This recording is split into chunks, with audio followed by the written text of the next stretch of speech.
नमस्कार दोस्तों, मैं हूं आशा। आज हम जानते हैं दोस्तों सत्य का महत्व। भगवान बुद्ध की इस छोटी सी कहानी के माध्यम से सत्य के महत्व को समझते हैं। सत्य के महत्व को समझना जितना कठिन होता है दोस्तों, उतना ही सरल भी। अपने शिष्यों को उपदेश देते हुए भगवान बुद्ध ने सत्य के महत्व को समझाने के लिए एक कथा प्रारंभ की। एक ब्राह्मण रात्रि में अपने घर के बाहर बैठा था। तभी एक स्त्री सामने से गुजरी और ब्राह्मण ने उसे रोककर कहा, आप कौन है देवी?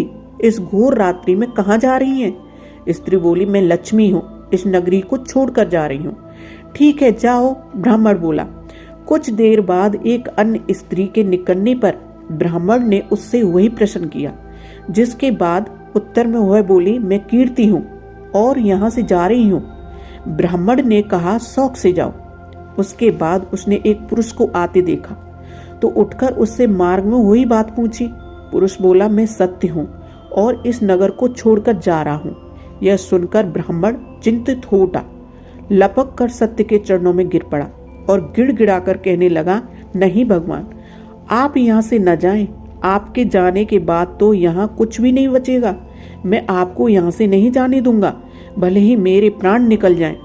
परोपकारी ब्राह्मण की अनुनय विनय पर सत्य ने वहां रुकने की स्वीकृति दे दी। ब्राह्मण को संतोष हो गया। कुछ ही क्षणों में लक्ष्मी और कीर्ति को वापस आते देखकर वह मुस्कुराया और बोला, आप दोनों तो चली गई थी, अब क्या हुआ? यह सुनकर दोनों बोली, हे ब्राह्मण देव, जहाँ पर सत्य है वहां से हम नहीं जा सकती, अब हमें यहीं रहना होगा। भगवान बुद्ध पुनः बोले, श्रेष्ठतम जीवन का आधार सत्य है। सत्य के बल पर ईश्वर है। सत्य में ईश्वरीय शक्तियां वास करती हैं।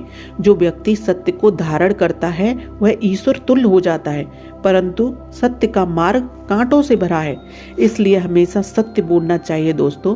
हालांकि सत्य बोलने वाला व्यक्ति अकेला खड़ा रह जाता है, लेकिन हमेशा सत्य का साथ भगवान देता है और सत्य बोलने वाला व्यक्ति हमेशा खुश रहता है और रात को अच्छी नींद आती है। तो दोस्तों, मेरा ये वीडियो कैसा लगा? इस कहानी से आप क्या सीखे? कमेंट बॉक्स में कमेंट करके जरूर बताना और लाइक शेयर सब्सक्राइब जरूर करना। तब तक के लिए दोस्तों, राम राम, राधे राधे।